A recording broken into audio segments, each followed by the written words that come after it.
Hello students, welcome back. आज का हमारा टॉपिक या आज से हम शुरू करने वाले हैं ऑब्जेक्ट ओरिएंटेड प्रोग्रामिंग। इसे शॉर्टकट में ओबी कहा जाता है। इसकी डेफिनेशन, इसके रिलेटेड थ्योरेटिकल कंसेप्ट वो हम बाद में देखेंगे। आज हम देखने वाले हैं इस मेथड से या इस नए टेक्निक से नॉर्मल प्रोग्राम कैसे बनाते हैं, कैसे डेवलप करते हैं। तो उसके लिए हमें यूज करना पड़ेगा इस क्लास को। आप देख ही सकते हैं, क्लास एक कीवर्ड आपको नजर आ रहा होगा, व्हाइट कलर में है। इसकी एक रफ डेफिनेशन देख लेते हैं। Class is the user defined data type. हमने बहुत पहले डेटा टाइप ये टॉपिक पढ़े होंगे, उसमें हमने बिल्ट इन, डिराइव्ड और यूजर डिफाइंड डेटा टाइप, हमने ऐसे कुछ टॉपिक पढ़े थे ना। उसी में से हमने ये टॉपिक उठाया है क्लास। यानी कि अल्टीमेटली अगर आपको उप से प्रोग्राम बनाने हैं तो आपको क्लास का यूज करना पड़ता है।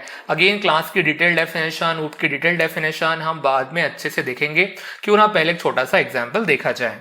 हम प्रोग्राम देखने वाले हैं area of circle bye op technique. देखो ये क्वेश्चन एग्जाम में किस तरीके से पूछे जाते हैं। Write a program in C++ to find area of circle by using OOP technique, या इसके बाद implement a class circle to find the area of circle, या फिर लिख के होगा write an object oriented program to read radius of circle and display its area.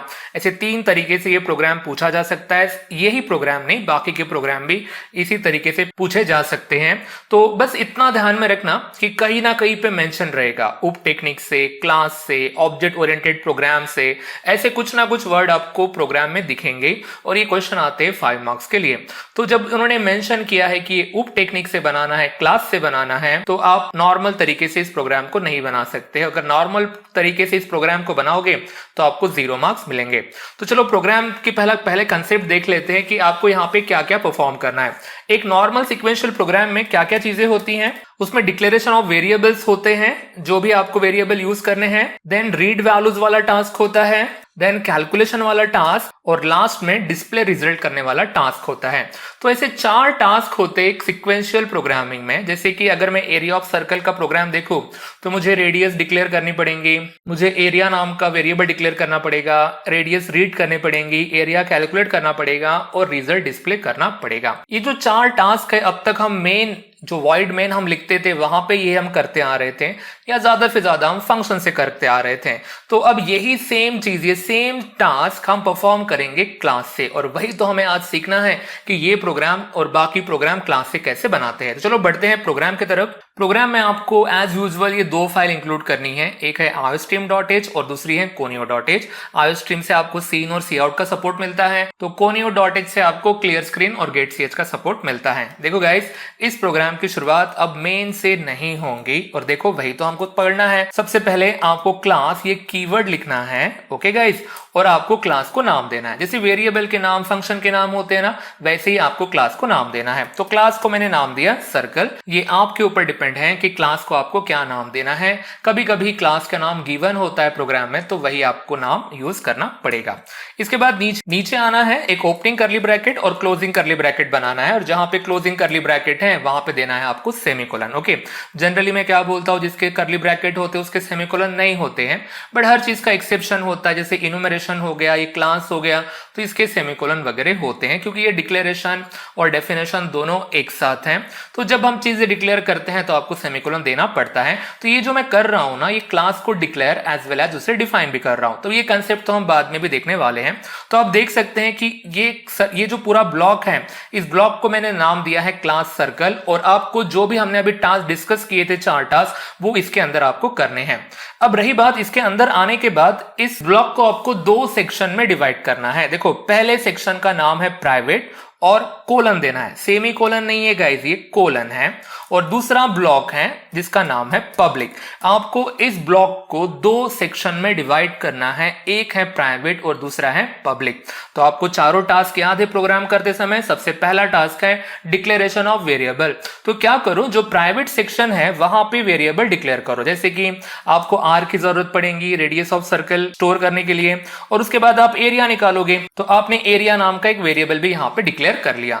Are में user जो वैल्यू एंटर करेगा वो स्टोर रहेगा, और जो हम कैलकुलेशन करेंगे कंप्यूटर से वो एरिया में स्टोर रहेगा। देखो, तो आपको क्या याद रखना है, प्रोग्राम में जो भी वेरिएबल आप यूज करने वाले हैं उसे कहां पे डिक्लेयर करो, प्राइवेट सेक्शन में डिक्लेयर करो। अब इससे क्या होता क्या नहीं होता वो आगे समझेगा, मैं बस जैसा बता रहा वैसा आपको ध्यान में रखना है। अब रही बात बाकी के जो टास्क हैं, रीडिंग वाला टास्क है, कैलकुलेशन वाला टास्क है और साथ ही साथ में डिस्प्ले वाला टास्क है।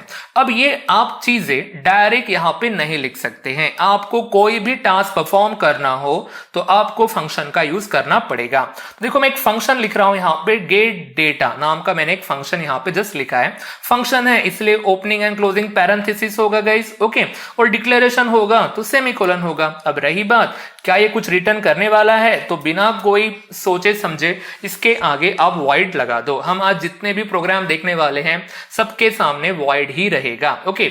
तो क्यों रहता है, क्या रहता है, वो भी कंसेप्ट हम बाद में देखेंगे। बस इतना समझ लो कि ये फंक्शन कुछ भी रिटर्न नहीं करने वाला है।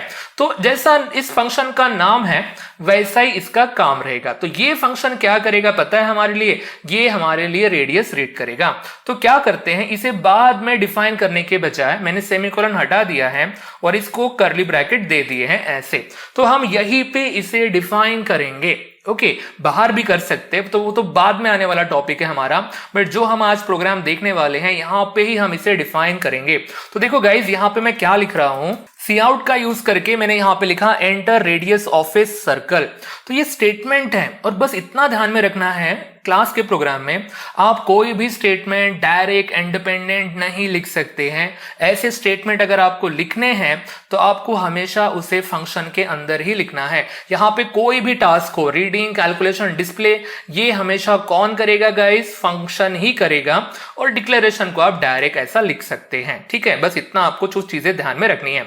अब यूजर को ये मैसेज जाएगा तो आप उसको कहीं ना कहीं पे तो डेटा स्टोर करना पड़ेगा ना। तो देखो डेटा स्टोर करेंगे हम आर के अंदर। अब रही बात कि सर आर तो डिक्लेयर नहीं है ना इस गेट डेटा के अंदर, तो भी ये होगा क्या, यस होगा। तो देखो कैसी खास बात है इसके, क्लास की शुरुआत हुई है इस ब्रैकेट से लेकर इस ब्रैकेट के अंदर। तो अब क्या होता है, इस ब्रैकेट के अंदर जो भी वेरिएबल डिक्लेयर है वो कोई भी फंक्शन जो इस ब्रैकेट के अंदर है वो उसे यहां पे यूज कर पाएंगे। तो जैसे कि एग्जाम्पल, इस क्लास को आपका घर समझो। ये जो क्लास है ना, सर्कल नाम का क्लास है। आपका घर को जैसे नाम होता है, फैमिली नेम होता है, वैसा ही समझ लो कि ये एक घर को या फैमिली को दिया हुआ नाम है। और जो प्राइवेट में लिखी गई चीजें हैं ये आपके घर पे रखी गई चीजें हैं, ओके। फ्लोट आर एरिया, जो नॉन लिविंग थिंग्स है ना आपके घर पे रखी गई चीजें, ये हमारा डेटा है, यानी कि जैसे आर और एरिया। और जो पब्लिक में लिखा गया है ना गाइस, इसे आप मेंबर्स मानो, जो आपके फैमिली मेंबर्स होते हैं वो। तो घर की चीजें जो घर के अंदर है उसे कौन यूज कर पाएगा, घर के लोग ही यूज कर पाएंगे ना। तो वैसे ये गेट डेटा इस घर का मेंबर है, तो जो यहां पे है वो ऑफ कोर्स उसे क्या कर पाएगा, एक्सेस कर पाएगा। तो मुझे इसके अंदर डिक्लेयर करने की जरूरत नहीं है। इतना आपका कंसेप्ट क्लियर रहना चाहिए ये समझने के लिए। यहां पे आर है मतलब इसके अंदर कहीं पे भी वो यूज हो सकता है, दैट्स इट। ऐसा तो हम मेन में भी करते थे डिक्लेरेशन और ऐसा रीडिंग वाला पार्ट, बस हम ये क्लास में कर रहे हैं। बस इतना आपको बस ध्यान में रखना है। अब रही बात कैलकुलेशन, कैलकुलेशन भी तो एक टास्क है ना। आप चाहे तो इसके अंदर ही कर सकते हैं कैलकुलेशन, बट नहीं, ये टास्क भी मैं किसी और से करवाऊंगा। और देखो मैंने फंक्शन का नाम क्या लिखा है, कैलकुलेशन। मैंने एक फंक्शन को नाम दिया है calculation, opening and closing bracket. ये भी कुछ रिटर्न करने वाला नहीं है गाइज, और यहीं पे इसे हम डिफाइन करने वाले हैं, इसलिए मैंने यहाँ पे कर्ली ब्रैकेट लिखा है। तो अब रही बात इसमें क्या करना है, तो कैलकुलेशन में हम फॉर्मूला लिखते हैं, आंसर कहां पे स्टोर करना है, एरिया में। अब रही बात वही टॉपिक जो आर के लिए अप्लीकेबल है कि आर इसी के अंदर है तो एरिया भी इसी के अंदर है। तो एरिया को कौन यूज कर पाएगा, इसके अंदर जितने भी फंक्शंस होंगे एरिया को फ्रीली यूज कर पाएंगे। तो इसमें क्या असाइन करेंगे, वही हमारा famous formula pi r square, okay. तो मैंने यहां पे लिख दिया पाई आर। तो जो भी आंसर होगा वो कहां पे स्टोर रहेगा, इस एरिया में स्टोर है। तो रही बात डिस्प्ले, आप यहीं पे कर सकते हैं, इसके नीचे बस एंटर करो और सी आउट लिखो तो भी चलेगा, बट टास्क है ना तो क्यों ना थोड़ा सा डिफरेंट फंक्शन से इसे किया जाए। देखो गाइज मैं अब यहाँ पे क्या कर रहा हूं, वॉइड डिस्प्ले नाम का मैंने यहाँ पे फंक्शन बनाया है। अगेन इसी पे यहीं पे मैं इसको डिफाइन कर रहा हूं, तो आपको बस जस्ट कर्ली ब्रैकेट बनाना है। तो जो टास्क था, जो मैसेज था, वो आपको यहाँ पे लिखना है, see out area of circle is equal to, और आंसर कहां पे स्टोर है, एरिया में स्टोर है। दैट्स इट गाइज, खत्म। ऐसा ही हमारे क्लास का प्रोग्राम रहता है। तो आप अच्छे से ऑब्जर्व करो, यहां पे 4 टास्क मैंने किए हैं। जो डिक्लेरेशन था वो प्राइवेट में किया है, रीडिंग वाला पार्ट गेट डेटा से करवाया है, कैलकुलेशन वाला पार्ट कैलकुलेशन नाम से फंक्शन से करवाया है और रिजल्ट डिस्प्ले करने वाला काम मैंने किससे करवाया है, डिस्प्ले नाम से फंक्शन से करवाया है। और सबका एक मैंने ग्रुप करके उसको एक जगह पे मैंने अच्छे से कंबाइन किया है और उस ग्रुप को मैंने नाम दिया है सर्कल। तो ये क्लास क्या करता है, इस डेटा को, इन फंक्शन को एक साथ क्या करता है, बाइंड करता है। तो मैंने एक बाइंडिंग यहां पे कर दी है। और ये अगर किसी ने आपसे पूछा कि ये क्लास क्या करता है, तो एक सेंटेंस में आपका जवाब आएगा कि ये फंक्शन क्या करता है, एरिया निकालता है सर्कल का। दैट्स इट, हो गया गाइस। तो अब देखो इसे हम करते हैं कंपाइल। ओके, और कंपाइल करने के बाद आप देखो कि आपको कोई भी एरर या वार्निंग नजर आ रही है क्या, कोई भी वार्निंग नजर नहीं आ रही। पहले कंपाइल के बारे में जान लेते हैं। देखो गाइस, जब हम प्रोग्राम कंपाइल करते हैं तो देखो प्रोग्राम की हमारी पहली लाइन कौन सी है, हैश इंक्लूड है। तो जब प्रोग्राम कंपाइल होता है तो यहां से लेकर नीचे नीचे वो जाता है, कंपाइल ऊपर से लेकर नीचे जाता है। ठीक है गाइस, तो अब देखो इसे मैं रन करता हूं। जैसे मैं यहां पे रन करने जाऊं तो देखो अब एक एरर आया है और एरर को अच्छे से देखो क्या लिखा है, अनडिफाइंड सिंबल मेन, बाकी का छोड़ दो। वो बोल रहा है कि कंप्यूटर को मेन समझा ही नहीं है, मतलब अल्टीमेटली बोल रहा है कि प्रोग्राम में मेन ही नहीं है। तो देखो गाइस, ये इंपॉर्टेंट पॉइंट है। जब प्रोग्राम कंपाइल होता है तो पहले लाइन से जो लिखी होंगी वो, बट जब प्रोग्राम रन होता है तो वो हमेशा मेन से होता है। हमारा जो C++ के कंपाइलर में ऐसी सेटिंग होती है या ऐसी कोडिंग होती है, वहां पे लिखी जाती है कि जब भी प्रोग्राम रन होगा, कहां से होगा, वॉइड मेन से या मेन से वो रन होगा। तो अभी भी जब तक आप प्रोग्राम में मेन लिखोगे नहीं तब तक कैलकुलेशन होगा नहीं। अब रही बात सर पूरा प्रोग्राम तो यहां पे हो गया है, यस, बट प्रोग्राम रन करने के लिए आपको मेन की जरूरत पड़ती है। तो देखो मेन कहां पे लिखा जाता है, जैसे आपका क्लास खत्म हो गया है आपको यहां पे लिखना है मेन। ओके, बिल्कुल सेम जैसे हम पहले लिखते थे, करली ब्रैकेट शुरू हुआ है तो उसके बाद क्या लिखना है, क्लियर स्क्रीन गेट ch, उसके बाद आपको ये करली ब्रैकेट क्लोज कर देना है, खत्म हो गया गाइस। तो देखो जब प्रोग्राम रन होगा तो यहां से वो रन होगा। ओके, फिर क्लियर स्क्रीन हो जाएगा। अब रही बात तो क्या इतना लिखने से ही प्रोग्राम रन हो जाता है, तो देखो गाइस इसे मैंने कंपाइल किया तो कोई एरर नहीं, और जैसे रन करूं तो आउटपुट देखो कुछ दिख रहा है क्या, कुछ भी आपको नहीं दिख रहा होगा। और वही तो अभी हमें सीखना है। ऊपर का कंसेप्ट आपका क्लियर हो गया, तो इस प्रोग्राम को रन कैसे करते वो देखना है। तो सबसे पहली बात तो मैंने मेन को बॉटम में लिखा है, और ये ऑब्जेक्ट ओरिएंटेड प्रोग्रामिंग है तो हमने उसके फीचर्स या कैरेक्टरिस्टिक पढ़े थे कि जो ऑब्जेक्ट ओरिएंटेड प्रोग्राम होता है वो बॉटम अप अप्रोच फॉलो करता है। तो देखो इसे क्यों बॉटम अप्रोच बोलते हैं, क्योंकि मेन सबसे लास्ट में लिखा जाता है, प्रोग्राम यहां से रन होता है और ऊपर की चीजें एक एक करके एक्सेस होती हैं। तो अब यहां पे आपने जितने भी टास्क लिखे हैं, गेट डेटा, कैलकुलेशन, डिस्प्ले, ये सब कुछ फंक्शन के अंदर लिखे हैं। और फंक्शन अपने आप काम नहीं करता है। जब तक आप फंक्शन को कॉल नहीं करते हैं तब तक फंक्शन के अंदर जो चीजें लिखी गई हैं वो एग्जीक्यूट नहीं होती हैं। तो हमारे इस मेन का काम ही है कि इन फंक्शन को कॉल करना। ओके गाइस, इतना आपको समझा है। तो देखो मैं एक फंक्शन को आपको कॉल करके बताता हूं। वहां पे गेट डेटा नाम का फंक्शन था ना, आपने देखा वहां पे, और देखो मैंने यहां पे इसे कॉल किया है और इसे मैं कंपाइल करता हूं। जैसे ही कंपाइल करूं देखो एरर क्या आ रहा है, एरर आया है function gate data should have a prototype. ऐसा एरर कब आता है गाइस, जब फंक्शन हमारा डिक्लेयर या डिफाइन नहीं होता है।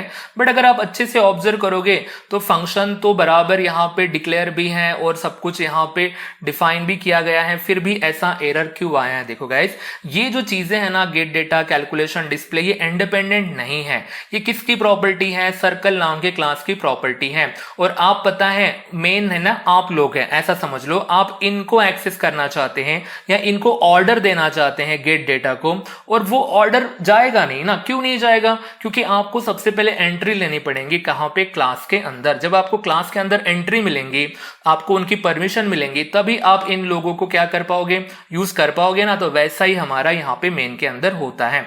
तो आपको उस क्लास की परमिशन लेनी पड़ती है। और देखो परमिशन कैसे लेते हैं मैं आपको वो बता रहा हूं। जैसे नहीं क्या, हमने इंटीजर a लिखा तो इससे क्या होता है गाइस, आपको पता है इंटीजर एक बिल्ट इन डेटा टाइप है। जब मैं इंटीजर a लिखता हूं तो एक वेरिएबल का नाम है, इंटीजर की पूरी प्रॉपर्टी कहां पे आ जाती है, ए में आ जाती है, कि वेरिएबल की नंबर में डेसिमल पॉइंट नहीं होना चाहिए, उसकी उतनी रेंज है, ये है वो है। जैसे इंटीजर की पूरी प्रॉपर्टी ए में आ जाती है। बट इंटीजर की कोडिंग आपने नहीं लिखी गाइस, ओके, ये पहले से था। वैसे मैं फ्लोट ए लिखूं तो फ्लोट की पूरी प्रॉपर्टी ए में आ जाती है। वैसे ही देखो अब मैं क्या कर रहा हूं, मैंने लिखा है यहाँ पे सर्कल सी, कैपिटल सी लिखा है मैंने। सर्कल सी लिखने से पता है क्या हो जाता है, सी नाम के वेरिएबल में, सी नाम के वेरिएबल में किसकी प्रॉपर्टी आ जाती है, सर्कल की प्रॉपर्टी आ जाती है। यानी यही परमिशन है, यही हमारी एंट्री है उस क्लास के अंदर। जैसे हम किसी बस के अंदर, ट्रेन के अंदर, प्लेन के अंदर एंट्री करते हैं ना गाइस, तो टिकट लेते हैं ना, वैसे ही ये हमारी टिकट है उस क्लास के अंदर एंट्री करने की।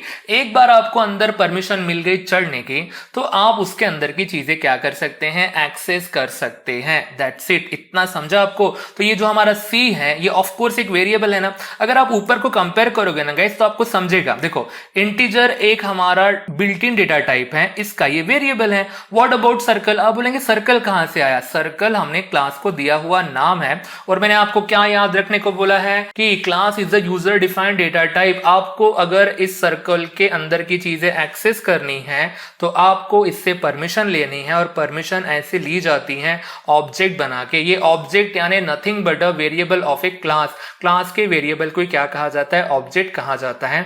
अब रही बात ये, इसको मैं डिलीट कर देता हूं, और अब देखो आपको गेट डेटा को एक्सेस करना है।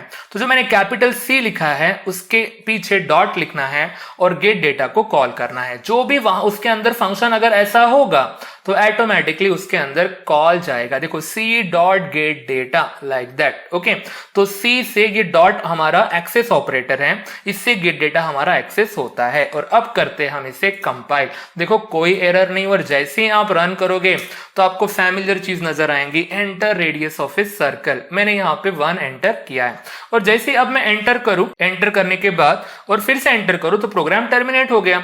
आपको आंसर क्यों नहीं मिला है, क्योंकि आपने सिर्फ किसे कॉल किया है, गेट डेटा को कॉल किया है। जैसे स्टेप बाय स्टेप एल्गोरिदम होता है ना, आपने रीडिंग किया। ओके, तो अब क्या करना है, आपको कैलकुलेशन करना है। तो देखो कैलकुलेशन करने के लिए आपको उस फंक्शन को कॉल करना पड़ेगा, सी डॉट, जैसे आपने वेरिएबल के या फंक्शन के नाम लिखे होंगे वैसे, और सी डॉट कैलकुलेशन। ओके, ऐसा लिखा है मैंने। तो अब ये क्या होता है आपको वो देखना है। जैसे आप सी डॉट गेट डेटा ऐसा लिखते हैं तो हम चले जाते इस फंक्शन के अंदर, और ये हम यहाँ पे आ गए हैं। तो आपने जो भी वैल्यू एंटर की है वो आर में तो स्टोर हो ही रही है, जैसे मैंने यहाँ पे 1 लिखा है। बट यहाँ पे थोड़ा सा ट्विस्ट है कि इस फंक्शन को किस ऑब्जेक्ट ने कॉल किया है। तो इसे किसने कॉल किया है, सी ने कॉल किया है, तो सी भी उसके साथ आता है, और यहाँ पे जो जो वेरिएबल है उसके आगे सी लगता है। सिर्फ आर में डेटा स्टोर नहीं होता है, सी डॉट आर में डेटा स्टोर हुआ है गाइज, इतना आपको यहां पे समझना है। अब रही बात, मैंने किसको कॉल किया है, सी डॉट कैलकुलेशन को कॉल किया है, तो ये कॉल भी यहां पे आया है। तो यहां पे जैसे ही हम आए तो पता है एरिया के सामने भी सी लग गया है, सी डॉट एरिया जो कॉल करता है वो इज इक्वल टू 3.14, तो एक नॉर्मल सा कांस्टेंट है हमारा। ओके, और इनटू, तो ये जब आर है तो ये हमारा आर क्या है, सी डॉट आर है, into again C dot R है। तो सी डॉट आर में कौन सी वैल्यू ली जाएंगी, सी ने जो रीड की है, तो सी ने क्या रीड किया था, ए वाली वैल्यू रीड की थी ऐसा। अब रही बात, इन्हें कैसे पता कि कौन सी वैल्यू लेना है, क्या लेना है। तो देखो गाइज, आप सेम वेरिएबल का नाम यूज कर रहे हैं ना नीचे, तो जो जिसको यूज कर रहा है, सी डॉट गेट डेटा कर रहे हैं तो बराबर सी डॉट में आर में गया, और उसी सी से आप कैलकुलेशन को कॉल कर रहे हैं, तो जो वैल्यू आपने रीड की है वो भी वैल्यू बराबर ऑटोमेटिक वहां पे जाती है। तो जो भी कैलकुलेशन हो रहे हैं वो सी डॉट आर के साथ हो रहे हैं, और सी डॉट एरिया में आंसर क्या हो रहा है, स्टोर हो रहा है। अब रही बात, आपको डिस्प्ले करना है, तो बस तीसरी स्टेप, आपको बस जस्ट फंक्शन को कॉल करने हैं, जो फंक्शन के नाम होंगे वो आपको यहाँ पे लिखने हैं, और मैंने यहां पे लिख दिया है सी डॉट डिस्प्ले। ओके, तो पता है ये कॉल कहां पे चला गया, यहां पे चला गया डिस्प्ले में। तो ये किसे डिस्प्ले करेगा गाइस, एरिया को डिस्प्ले करेगा कि सी डॉट एरिया को डिस्प्ले करेगा, सी डॉट एरिया को डिस्प्ले करेगा। आप बोलेंगे यहां पे तो नहीं लिखा है सी डॉट, नहीं, ये जनरल थिंग होती है कि एरिया तो है बट किसका एरिया है, किसने इसे कॉल किया है उसके ऊपर डिपेंड करता है। सी ने जो वैल्यू रीड की है, सी ने जिसका कैलकुलेशन किया है, और सी का ही तो आंसर आपको मिलना चाहिए। तो ऐसा ये हिडन रहता है, ऐसा कि लिख तो नहीं, लिखा तो कहीं नहीं है ना, मैं आपको इंटरनल थिंग बता रहा हूं कि ये कैसे काम करती है। दैट्स इट गाइज, अब इसे करो कंपाइल, कोई एरर नहीं, और रन करोगे एज अ यूजर, उसे कोई भी डिफरेंस नजर नहीं आएगा प्रोग्रामिंग में, बट एज अ प्रोग्रामर आपने इसे अलग मेथड से किया है, और यही हमारी मेथड को क्या बोलते हैं, ऑब्जेक्ट ओरिएंटेड मेथड या टेक्निक कहा जाता है। तो जब ऐसा लिखते हैं हम प्रोग्राम, तभी आपको मार्क्स मिलते हैं 5 अगर उप टेक्निक से प्रोग्राम पूछा गया तो। तो बिना कोई कंसेप्ट स्टडी किए भी आप 5 मार्क्स कमा सकते हैं। कोई भी प्रोग्राम जो अब तक हमने पढ़ा है इसी लॉजिक से हम कर सकते हैं। तो फिर से आपको मैं एक बार रिमाइंडर दे दूं, डिक्लेरेशन करना है प्राइवेट सेक्शन में, ओके गाइस। और उसके बाद जितने भी टास्क होते हैं, जनरली टास्क होते ही कौन से गाइस, गेट डेटा होता है, कैलकुलेशन होता है और रिजल्ट डिस्प्ले करना होता है। बस ये चीजें आपको अलग अलग फंक्शन में लिखनी है और उसके बाद मेन हटता नहीं प्रोग्राम से, मेन वैसे का वैसा ही रहता है प्रोग्राम कॉल करने के लिए। बस आपको उसके ऑब्जेक्ट बनाने पड़ते हैं, एक प्रकार की परमिशन है। और उसके बाद जो जो आपने ऑब्जेक्ट यहां पे लिया है उस ऑब्जेक्ट से ही आपको उस हर फंक्शन को कॉल करना है, तभी आपको आंसर प्रॉपर तरीके से मिलेगा। अब देखो, जैसे हम integer a, b, c guys, वैसे ही आप बहुत सारे ऑब्जेक्ट भी बना सकते हैं। देखो मैंने यहाँ पे कैपिटल B भी बनाया है, आप इसे एक प्रकार का डिक्लेरेशन ही समझे।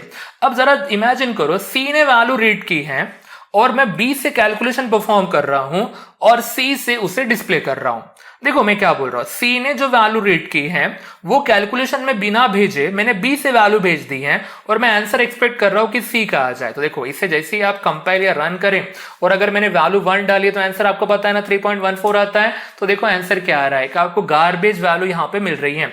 तो ऐसा क्यों हुआ है ये भी आपको अब जानना जरूरी है। देखो गाइस क्या होता है, जैसे ही आपने यहां से B से कॉल किया कैलकुलेशन को, तो पता है यहां पे क्या हुआ है, जब कैलकुलेशन में गए तो C डॉट एरिया में आंसर स्टोर नहीं होगा, किसमें स्टोर होगा, B डॉट एरिया में आंसर स्टोर होगा। और उसके बाद ये जो रहेगा C की जगह B रहेगा। B डॉट और ने वैल्यू ही तो रीड नहीं की है, तो सब कुछ गार्बेज आंसर कहां पे स्टोर होगा, C डॉट एरिया में, या फिर जहां पे भी B डॉट एरिया में तो कुछ तो भी आंसर स्टोर हो जाएगा। जब डिस्प्ले कर रहे हैं तो C का यूज कर रहे हैं, जब C में आंसर ही स्टोर नहीं है तो आपको गार्बेज वैल्यू ही मिलेंगी ना। तो ऐसा है ये कंसेप्ट कि जिसने वैल्यू रीड की है उसी से आपको कैलकुलेशन करवाना है और उसी से आपको डिस्प्ले करवाना है। आपको लगता ना कि बी से भी ये प्रोग्राम कॉल होना चाहिए था, हमें आंसर देखने हैं, तो बहुत सिंपल थिंग है, बी से आप इसे कॉल करो। Okay, B dot get data ऐसा आप फंक्शन लिखो। ओके, और देखो अब क्या क्या होता है अच्छे से देखना। यही तो खासियत होती है हमारे इस क्लास की कि हर ऑब्जेक्ट के लिए अलग अलग वैल्यू असाइन होती है। जब आप ये कॉल यहाँ पे ऊपर जाएगा ना गाइस, तो अब वो सी डॉट आर में स्टोर नहीं होगा। आपने कौन सा ऑब्जेक्ट यूज किया है, बी, तो बी डॉट आर में मान लो कि आपने 2 वहां पे एंटर किया है। ओके, भले ही यहाँ पे आर एक ही है बट उसकी अलग अलग कॉपी बनती है according to different variable, different object. Okay, और अब नहीं, क्या आपको कैलकुलेशन को कॉल करना है तो आप यहाँ पे बी डॉट कैलकुलेशन नाम के फंक्शन को कॉल करो। तो अब जब यह कैलकुलेशन वाले फंक्शन में जाएंगे तो पता है ना यहाँ पे क्या हुआ है, अब कि अब हमारा आंसर स्टोर होगा बी डॉट एरिया में। तो अब किसके साथ ये कैलकुलेशन होगा, सी डॉट आर के साथ होगा कि नहीं, सी डॉट आर में तो 1 स्टोर है, तो इसे कॉल किसने किया है, बी ने, तो आर की वैल्यू भी आपको बी डॉट आर वाली ही लेनी पड़ेगी। यानी तो अल्टीमेटली बी डॉट आर की वैल्यू क्या है, 2, तो ये 2 से मल्टीप्लाई हो जाएगा। ओके, हो गया इतना। तो आपको अब आंसर कौन सा डिस्प्ले करना है, क्या मैं यहाँ पे सी डॉट डिस्प्ले लिखोगे ना तो सी ने जो कैलकुलेशन किया है वो डिस्प्ले होगा, हमें तो चाहिए बी से आंसर, तो आप यहां पे लिखो बी डॉट डिस्प्ले और बस हमारा प्रोग्राम हो गया 2 बार रन। तो देखो ऊपर जो चीज बनी है उसको आप बार बार नए नए ऑब्जेक्ट के साथ कॉल कर सकते हैं और ऐसा ही हमारा यहाँ पे कंसेप्ट है। बस अब रही बात इसे रन करना है तो एक छोटा सा चेंज कर देते हैं, एरिया के बाद हम एंडल लगाते क्योंकि ये स्टेटमेंट फिर से रिपीट होने वाले हैं। तो देखो मैंने रन किया, ये पहली वैल्यू हमारी सी वैल्यू है गाइस। ओके, हो गया उसका आंसर। और देखो अब दूसरी में 2 एंटर कर रहा हूं ना, ये बी वैल्यू है। तो हर एक अलग अलग वैल्यू के लिए वो प्रोग्राम अलग अलग तरीके से रिएक्ट करता है। तो आई होप सो कि आपको ये प्रोग्राम कैसे बनाते हैं आपको ये समझ गया होगा। आप इससे कोई भी प्रोग्राम बना सकते हैं, कोई भी, जितने भी हमने सिक्वेंशियल, कंडीशनल या फिर जो भी हमने आपको जितने प्रोग्राम मैंने आपको पढ़ाए हैं, हर प्रोग्राम आप क्लास से बना सकते हैं इसी टेक्निक से। बस प्रॉपर आपको फंक्शन बनाने हैं। अब रही बात हर चीज को क्या बोलते हैं, प्राइवेट क्या है, पब्लिक क्या है, उसके बाद ये ऐसा क्यों करना पड़ा, क्या करना पड़ा, वो तो हम नेक्स्ट क्लास में या 1-2 दिन के बाद पढ़ेंगे। पहले हम कुछ प्रोग्राम ही देख लेते हैं। पहले प्रैक्टिस तो करो, आप आज प्रैक्टिस करो रेक्टेंगल का एरिया निकालने के लिए, ट्रायंगल का एरिया कैसे निकालते हैं, circumference, Fahrenheit to Celsius conversion कैसे करते हैं, ये पूरे प्रोग्राम आप क्लास से करके देखो। मैं भी आपको करके बताने ही वाला हूं। जब आप इसको अच्छे से 1-2 दिन आप फैमिलियर हो जाओगे इन चीज़ों से कि ये प्रोग्राम कैसे करते हैं, तो और भी आपके कंसेप्ट क्लियर हो जाएंगे। मैंने जस्ट आपको टेक्निक बताई है कि देखो प्रोग्राम ऐसा ऐसा करते हैं। एग्जाम में आपको इसको 2 टाइम्स कॉल करने की जरूरत नहीं है गाइज, 1 टाइम कॉल करके बता दिया तो भी आपको सफिशिएंट है। और अगर आप मेन भूल जाते हैं एग्जाम में तो आपके 2 मार्क्स डिडक्ट हो सकते हैं। सिर्फ क्लास लिखने से प्रोग्राम रन थोड़ी होता है, तो थ्योरी में भी आपको सिर्फ क्लास लिखने से काम नहीं चलेगा गाइज, आपको मेन भी लिखना पड़ेगा। तो अगले क्लास में हम और इसके साथ डिटेल में इसे कंसेप्ट स्टडी करना शुरू करते हैं कि प्राइवेट पब्लिक ये क्यों लिखना पड़ता है, इससे क्या होता है क्या नहीं होता है, इनको क्या कहते हैं, वेरिएबल को क्या कहते हैं, फंक्शन को क्या कहते हैं, और साथ ही साथ में उस वेरिएबल को और डिटेल में हम अच्छे से देखेंगे। तो आई होप सो कि इतना क्लास आज का सफिशिएंट है कि उप टेक्निक से प्रोग्राम कैसे बनाते हैं। तो नेक्स्ट क्लास में हम और प्रोग्राम देखेंगे। आज के क्लास के लिए इतना ही गाइज, मिलते हैं नेक्स्ट क्लास में नए प्रोग्राम के साथ। तब तक के लिए goodbye, thank you guys.